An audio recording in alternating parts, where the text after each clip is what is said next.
Bonsoir, donc une petite vidéo pour reparler du chauffage une fois maintenant que j'ai fait tourner, hein, je peux en parler un peu plus. Et par rapport aux commentaires que j'ai répondu, je réponds à tous les commentaires, hein, de toute façon. Ou alors si je réponds pas, c'est que je ne l'ai pas vu, hein, voilà, ça peut arriver. Donc sinon, ben voilà, un peu les questions, certains se posent des questions, comment ça fonctionne? Alors ça fonctionne comme je dirais un peu comme un sèche-cheveux. Voilà, un peu comme un sèche-cheveux. Vous avez l'air qui rentre d'un côté, ici, là, derrière, et vous avez l'air qui sort chaud de l'autre côté. Sauf que ce n'est pas une résistance électrique qui est à l'intérieur, c'est le gasoil qui est brûlé à l'intérieur. Mais le gasoil, la flamme ne sortira pas par là, puisque c'est enfermé dans un bloc en aluminium avec des ailettes. Ça, que j'avais expliqué au début. Avec des ailettes, et c'est l'air qui passe autour qui est chauffé. Donc vous n'avez aucune pollution qui sort de là, puisque les gaz d'échappement sortent par l'échappement, voilà, en dessous. Et sort chaud, bien sûr, hein. 300 degrés, 150 degrés. Voilà, j'avais montré avec la caméra thermique, on voit tout de suite, hein. Alors, j'ai pas pointé le bas parce qu'il n'y a pas beaucoup de place, mais là, on voit que c'est dans les 150 degrés à peu près, hein. Donc, ça chauffe assez fort. Donc, attention au montage, pour ceux qui montent ça ou qui l'installent, de toujours faire attention que ça chauffe très fort et toujours de laisser de l'espace autour. À cause des rayonnements, et c'est ça, ou même si vous laissez très peu d'espace entre du bois, par exemple, un plancher en bois ou quoi que ce soit, vous pouvez foutre le feu ou même vous intoxiquer avec, justement, comme vous avez chauffé quelque chose, du caoutchouc, j'en sais rien, qui fait des émanations et qui peut vous intoxiquer aussi, hein. Donc bien faire attention qu'autour d'échappement, il n'y a rien qui touche. Voilà.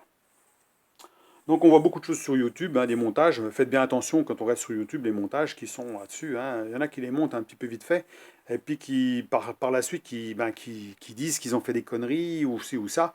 Mais des fois c'est un peu tard parce que le problème c'est que vous tombez pas forcément sur la deuxième vidéo qui explique les problèmes. Donc vous référez sur la première vidéo et c'est là que vous faites des conneries. Donc moi c'est plutôt en nomade qui va être utilisé, ça veut dire c'est pour installer pour mon garage, voilà. Donc il n'a pas de liaison, il ne sera pas en contact avec le bois, quoi que ce soit, hein. Alors je vais plutôt l'installer en extérieur, c'est-à-dire qu'il y a juste la bouche ici qui est livrée avec, hein, qu'on met là, avec orientable, hein, on peut orienter comme on veut, qui sort pour l'instant entre l'embaillement de ma porte, hein. J'ai une petite porte de garage qui fait 50 cm. J'entrebâille, je mets ça dedans et puis je capitonne avec une toile, enfin une bâche pour éviter clair. Alors j'ai mis une toile au début, vous avez vu, j'ai mis une espèce de drap, mais c'est pas assez épais, j'en ai mis une plus épaisse pour bien fermer, que ce soit l'air chaud, que l'air extérieur ne rentre pas. C'est pas la peine sinon, hein. S'il fait -2, voilà, s'il y a du -2 qui rentre, puis vous chauffez ici, ça sert à rien. Donc il faut quand même que ce soit hermétique par rapport à l'extérieur, pour qu'il n'y ait que l'air chaud qui sorte. Le montage se fait en même pas 10 minutes, hein. Donc je mets en place, j'ai plus qu'à mettre ça dedans, je mets ma toile qui est coincée au-dessus, et puis voilà. Et à la limite, même s'il n'y a pas de risque, parce que ça chauffe, gros maximum, on peut le toucher, hein, c'est pas important, c'est quand même chaud, mais on peut le toucher, il risque pas de foutre le feu. Puis que l'échappement soit dehors, hein, donc dehors, il n'y a pas de risque. Même s'il y avait une petite fuite de quoi que ce soit à un niveau, quoi que ce soit, ça serait à l'extérieur, donc il n'y a pas de problème. Voilà, il y a le pot d'échappement aussi qui est livré avec, hein, mais là je ne vais pas le mettre puisque je mets un bout de 2 mètres, un bout de 2 mètres au bout de tuyau en métal, hein, au bout, que je monte dessus, comme vous avez vu dans la vidéo. Ça permet d'envoyer l'échappement plus loin, hein, parce que ça ne fume pas, ça n'encrasse pas, il n'y a rien, il n'y a pas de noir, il n'y a pas de suie dedans, il n'y a rien du tout, hein. Alors il faut savoir que la suie, elle vient souvent quand les chauffages tournent trop doucement, justement, hein, que la régulation, elle diminue en puissance, et c'est là qu'on va encrasser. Donc surtout ne pas laisser tourner trop longtemps au minimum, hein. C'est pas le bon plan, hein, donc choisir peut-être pour un espace réduit, peut-être un système moins puissant que celui-là. Celui-là c'est un 8 kW, il existe en 5 ou en 2 kW. Donc c'est tout ce que j'avais à dire de spécial là-dessus. Donc en 12 volts, on peut le faire fonctionner sur une batterie ou sur une alimentation. Ça fonctionne aussi, il n'y a pas de problème. Il n'y a qu'au démarrage qui va consommer un peu plus puisqu'il y a la bougie de préchauffage qui s'allume. Donc pour enflammer le gasoil, puis une fois qu'il est enflammé, mais une fois qu'il y a une flamme, il n'y a plus besoin de cette bougie, donc elle s'éteint. Et à ce moment-là, enfin elle s'éteint, elle ne chauffe plus. Et puis à ce moment-là, vous avez l'autocombustion qui se fait par la pompe qui balance du gasoil directement dans la chambre de combustion, hein. Alors je ne sais pas si c'est un gicleur, comment que ça fonctionne dedans, mais enfin ça a l'air d'être assez simple comme truc, hein. Ça ne va pas être très compliqué. Pour éviter l'encrassement, ne pas laisser trop longtemps au minimum. Voilà. Il faut mieux le laisser tourner, peut-être pas à fond à chaque fois, mais au moins en moyenne, une moyenne de température.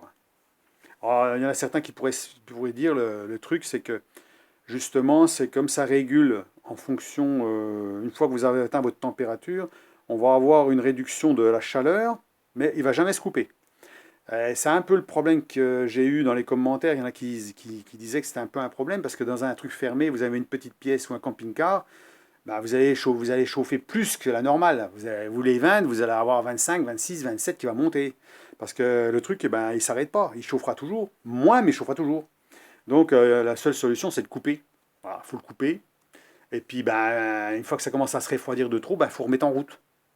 Alors voilà, c'est ça. Alors je ne sais pas si le vrai des Bastos qui vendent, est-ce qu'ils ne se coupent pas, ils ne se remettent pas en route automatiquement, je ne sais pas. Moi j'y connais rien, j'ai jamais touché à ça. Moi je connais que celui-là, hein, voilà, donc je ne connais pas le modèle d'origine. Peut-être que c'est plus sophistiqué que ça, j'en sais rien. Il y a peut-être un système de régulation qui est mieux, hein, qui est bien mieux fait. Mais il faut savoir que bon, il faut toujours au redémarrage, il va consommer plus d'électricité, donc faire attention de ne pas décharger votre batterie, hein. Surtout si vous êtes à l'arrêt, puis vous voulez chauffer votre véhicule, puis vous êtes arrêté, hein. Donc peut-être prévoir de temps en temps mettre le moteur en route, hein, pour recharger la batterie. Donc voilà, hein, comme moi je recharge ma batterie, mais moi j'ai pas un problème, la batterie elle est à côté, et puis bah, je peux mettre le chargeur dessus, je peux faire ce que je veux, hein, ou la recharger, ou j'ai même trop de batterie, alors donc je peux y aller, hein. Donc il n'y a pas de problème. Alors, niveau consommation, bah, c'est comme un Cardan, hein, un chauffage à pétrole, hein. On est dans les mêmes consommations, hein, de 0,15 litres à 0,6 litres à peu près. Donc là, il a tourné un peu plus de 4 heures. Je suis descendu à peu près de 2 cm dans le réservoir ici. Là. Voilà, j'étais à peu près au milieu, il est descendu de ça. Donc ça consomme très peu, occasionnellement. Si on le laisse tourner toute la journée, c'est sûr, pendant des jours, il va bouffer, ça c'est sûr, hein, comme du cardan, hein, un chauffage à pétrole. Si vous le laissez tourner toute la journée, ben, vous allez bouffer, ça c'est sûr, hein, même si ça ne consomme pas beaucoup. Sachant qu'aujourd'hui le diesel ben, coûte presque 2 euros, hein, à 1,80 € je crois, le litre. Donc bah, ça peut coûter cher aussi, hein, voilà, si on l'utilise tout le temps. Voilà, donc ça sera occasionnel pour moi. Voilà. Donc, je crois que c'est tout ce qu'on m'avait dit comme truc là-dessus, je crois. Donc la pompe, comme j'ai dit, on peut en mettre une silencieuse, il y en a que sur Amazon, comme la bougie, comme la sonde, comme le ventilateur, on peut trouver tout sur Amazon. Des tuyaux en inox, on peut en trouver sur Amazon. Toutes les pièces détachées se trouvent sur Amazon. Donc, pas de problème. Et la pompe qui fait le tac tac tac, si on ne supporte pas, on peut mettre une silencieuse avec un filtre intégré, ce qui fait que vous n'avez plus ce bruit, elle ne fait plus de bruit du tout. Ce qui fait que ça permet de, bah, ceux qui ont les oreilles sensibles, bah, de mettre... voilà, de mettre une pompe comme ça, et puis de garder l'autre en stock en cas ça tombe en panne par exemple, hein. Il y a quand même l'effet de soufflerie comme à sèche-cheveux, vous avez comme la soufflerie qui fait quand même un certain bruit, hein, donc, et surtout quand on est en bouche directe comme ça, hein. C'est sûr que si on mettait un grand tuyau un peu isolant, on aurait beaucoup moins de bruit forcément, hein.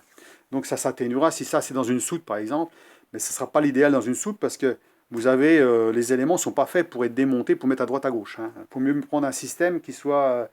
pas autant compact comme ça, mais plutôt séparé, hein. Vous mettez le boîtier là, la chaudière au fond, voilà. Il faut mieux prendre ça. Sur Vevor, ils font le même truc, hein. Tous les éléments, vous prenez tout le kit, puis vous le montez sur votre véhicule. Toujours dans les normes, attention, hein. Il faut faire attention, surtout, comme je vous ai expliqué, avec la sortie d'échappement là, très dangereux, hein. Ça, il faut que ce soit très très bien fait, hein. Comme je vous dis, il faut mieux avoir un truc séparé comme ça, une chaudière séparée qui est posée directement sur le plancher.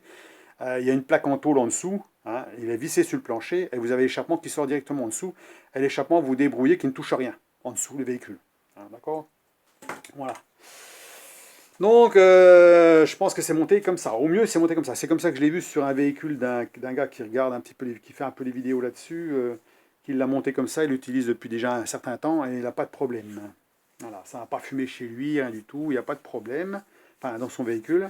Donc, pas de risque d'incendie, hein. Faut penser aux assurances aussi, hein. Les assurances, ils n'aiment pas trop quand on bricole, hein. Je veux dire que les trucs des bricolous, on bricole, parce que ça coûte pas cher. Et puis à la fin, ben, quand on fait une connerie, eh ben, vous avez l'expert qui passe, il va dire, ah ben tiens, c'est quoi ce truc-là? Comment que ça a été monté? Ah, mais c'est mal monté, c'est pour ça que ça a foutu le feu. Ah ben là, bonjour, hein. Si le camping-car il a cramé à cause de ça, eh ben dis donc, je sais pas si l'assurance va bien rembourser, hein. J'espère, mais il faut serrer les fesses là, hein. Donc voilà, hein. Donc moi, ce ne sera pas le cas, hein. Bon, Il veut même pas foutre le feu au garage puisqu'il sera à l'extérieur. Donc à l'extérieur, quand je vous dis, pour l'instant à l'extérieur. Donc, et à l'intérieur, pour être bien sûr, quand il ne servira pas. Hein. Donc, si vous avez des questions là-dessus, n'hésitez pas. Hein, il y a tous les modèles sur Vevor, vous pouvez regarder, hein, il y a plein de modèles. Hein. Ah, je vais mettre le lien de celui-ci, mais oui, il y a plein de modèles, hein, vous pouvez regarder. Hein. Il suffit de mettre par exemple chauffage, chauffage diesel. Hein, je crois que c'est marqué comme ça. Puis vous avez tous les modèles. Hein. Alors, à ce moment, comme c'est on est en hiver, ils en vendent plein. Ils vendent plein de sortes. Alors, ma foi, il y a même des systèmes à Bluetooth qui peut se programmer avec le téléphone. Donc, celui-là, je crois pas. Hein. Je crois que c'est le plus simple, celui-là. Mais Bluetooth, je sais même pas s'il a coûté. Je pense pas qu'il coûte beaucoup plus cher. Donc, moi, ce que je voulais, moi, c'est plus, moins, marche, arrêt. Voilà, c'est tout. Hein. Moi, je suis assez simple, je cherche pas la complication. Hein. Il y aura un bouton marche, arrêt, ça me suffirait, moi. Hein. Clac, clac. Ouais, c'est tout. Hein. Je cherche pas là. Moi, l'électronique, je suis pas trop pour l'électronique. Hein. Je sais pas si vous avez remarqué, mais j'ai un tout, il n'y a pas d'électronique. J'ai une fraiseuse, il y a un boîtier électronique et la grillée. Hein, voilà, c'est le seul truc électronique qui est dessus sur ma machine et la cramé. Alors oui, bon, c'est pour ça que j'aime pas l'électronique. Hein. Martin, vous avez de l'électronique, vous savez pas comment c'est fait. Est-ce que c'est bien fait ou pas? Est-ce que c'est solide? Est-ce que ça bien? Voilà, on ne sait pas. Voilà le problème. Malgré que je pense que ça doit se détailler. Hein. C'est un petit boîtier, il y a une petite prise derrière qui doit être par là, je crois. C'est tout ce qu'il y a. Hein. Il n'y a pas grand-chose en fait. Hein. Donc voilà pour ceux que ça pourrait intéresser. Alors, comme je vous dis, il n'y a pas d'encrassement. Hein. Le tuyau est bien propre, on voit. Il n'y a pas de saleté dedans. Je peux mettre le doigt dedans, la sortie là. Oui. Pas de suie, rien du tout. Hein. Ah, c'est pas. Ça fait pas de suie. Hein. C'est propre. Hein. Les gaz sortent, on voit rien. Alors j'ai vu des vidéos, ça sortait tout blanc. Alors je ne sais pas pourquoi. Est-ce que son truc il est encrassé? Qu'est-ce qu'il a mis comme carburant dedans? Alors s'il y en a qui mettent de l'huile avec pour économiser, ou j'en sais rien, de l'huile de vidange, je sais pas quoi. Alors j'en sais rien, mais bon, il y a là, je sais pas, il y a un truc. Hein. Alors comme je sais pas des vidéos françaises, je comprends pas ce qu'il dit, alors je sais pas, il y a quand même un truc. Hein. Là, ça fume pas du tout. Donc il s'encrasse pas. Hein, il n'y a rien. J'ai même touché en dessous, j'ai regardé en dessous la tuyère, là en dessous, il n'y a rien, c'est tout propre, comme neuf. Voilà. Donc rien à dire. Voilà. Donc, à part les petits soucis qu'on peut avoir, apparemment c'est la pompe au bout d'un moment qui pourrait déconner. Alors, si la pompe elle déconne, parce que justement elle restait trop longtemps sans fonctionner, vous pouvez tapoter dessus un petit peu pour débloquer le piston. Parce qu'il y a un petit piston à l'intérieur qui tape comme ça, et il peut très bien coincer. Donc, vous tapotez un petit peu dessus, et des fois ça se remet en route. Puis si ça ne se remet pas en route, bah, c'est qu'elle est grippée, elle est fichue, parce qu'il y a peut-être eu de l'eau dans le gasoil ou j'en sais rien. Donc à ce moment-là, ben, s'il y a eu de l'eau et puis qu'il y a eu de l'eau qui a stagné par là, ben, c'est sûr qu'elle est fichue. Quoi. Hein, donc il faut changer la pompe. Puis ça coûte une vingtaine d'euros la pompe. Hein. Il y en a peut-être même moins cher. Alors bon, coûte pas une fortune. Hein. Voilà. Voilà ce que je peux dire là-dessus. Tous les éléments là-dessus coûtent pas cher en fait. Hein. C'est vraiment des trucs pas chers du tout. Hein. Donc aussi bien, j'ai regardé la sonde, ça doit être dans les 6 euros, la sonde de température. La bougie doit coûter une quinzaine d'euros, je crois, un truc comme ça. Enfin, c'est des prix comme ça. Hein. Donc voilà. Hein. Alors le réservoir, s'il n'est pas suffisant, on peut mettre un réservoir additionnel, bien sûr, hein, c'est possible. Hein. Donc on peut brancher un truc et puis mettre un réservoir à côté. Il y en a qui ont branché un bidon de Kerdan et puis ils ont branché dessus. Alors c'est sûr que là, il y a 20 litres, hein, donc on peut y aller. Hein. Donc un bidon de pétrole. Hein. Donc voilà ce que je pourrais dire. Hein. Si vous avez des questions, ben, n'hésitez pas. Hein. Je vous ai montré la bête, comment ça fonctionnait. Il chauffe très bien. Moi, j'en suis parfaitement content pour mon utilisation. Je dis bien pour mon utilisation. Hein, c'est pas forcé que ça plaise à tout le monde. Hein, tout le monde, voilà.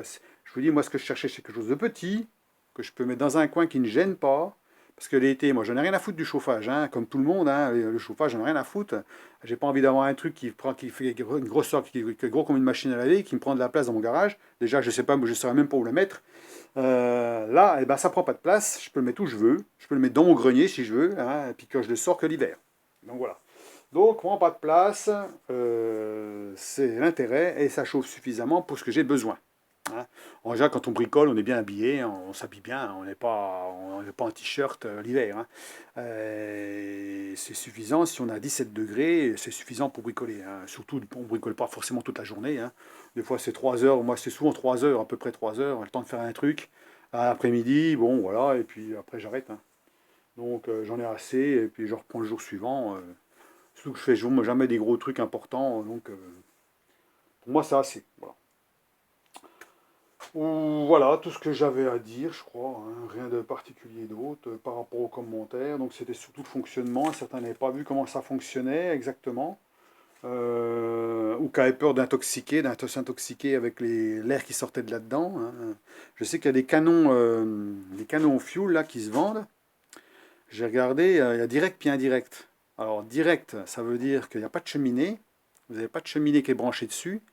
Donc vous avez des gaz d'échappement qui sont soufflés en même temps que l'air chaud. Donc ça c'est fait pour des endroits qui sont très très aérés, hein, où chauffer des tunnels, de maraîchers, des machins comme ça, des trucs qui soufflent très très puissants. Mais par contre, on ne peut pas mettre ça dans un garage. Puis d'autres qui ont une cheminée qui marche comme ça, même système que ça.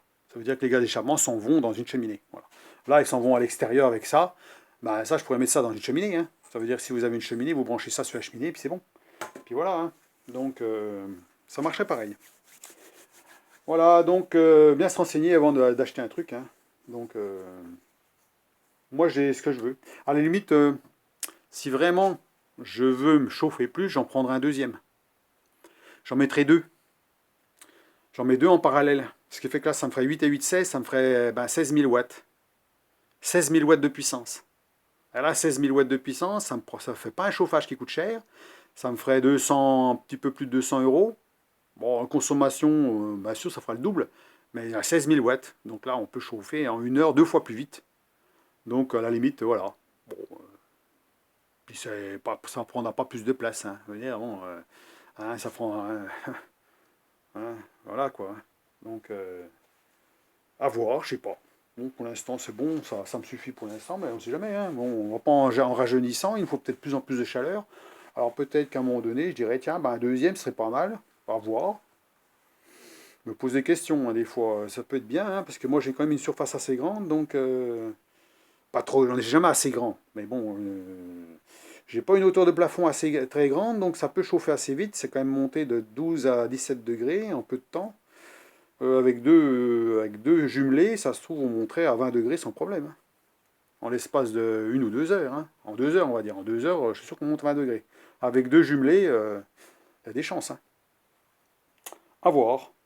Hein. À voir, on va voir, il faut voir. Ah, donc pour l'instant, on va aller doucement, hein, parce que bon, il y a d'autres projets, hein, il y a d'autres projets. Voilà, donc, j'ai déjà, comme dirait l'autre, je me fais déjà pas mal plaisir en ce moment, alors bon, on va aller doucement, hein, on va aller doucement, hein. Voilà, donc, mais bon, quand il faut, hein. Hein. Donc il n'y a pas de problème. Donc j'ai un prochain achat à faire sur Vevor, pas trop cher non plus, qui serait intéressant. Je vous dirai ça, je ferai une présentation comme j'ai fait la présentation, hein. Une présentation sur le produit quand je le commanderai, une présentation de déballage, comment c'est agencé au niveau du déballage. Vous avez vu que là, il n'y a aucun problème, tout est propre, tout est bien emballé, hein. On voit comme ça fait toujours plaisir de voir quand c'est bien emballé, puis que le carton n'est pas abîmé, hein. Puis après, une présentation de fonctionnement, voire deux, de fonctionnement, ou voire trois, s'il faut. Si vraiment ça demande le besoin s'en demande, si on voit que certaines personnes recherchent les informations supplémentaires, à ce moment-là, je fais plusieurs vidéos dessus, hein, parce que là, moi j'aime bien voir, plus je vais voir de vidéos, mieux je serai sensible à quelque chose que je veux acheter. On est d'accord, hein.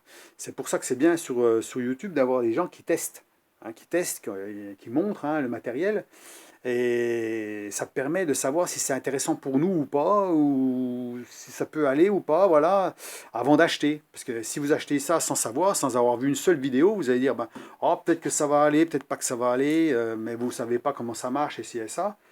Et puis vous arrivez chez vous, puis vous dites, mince, non, j'ai pas prévu ça, c'était pas comme j'avais prévu, non, c'est pas comme je veux, c'est baisé, quoi, vous l'avez acheté, hein.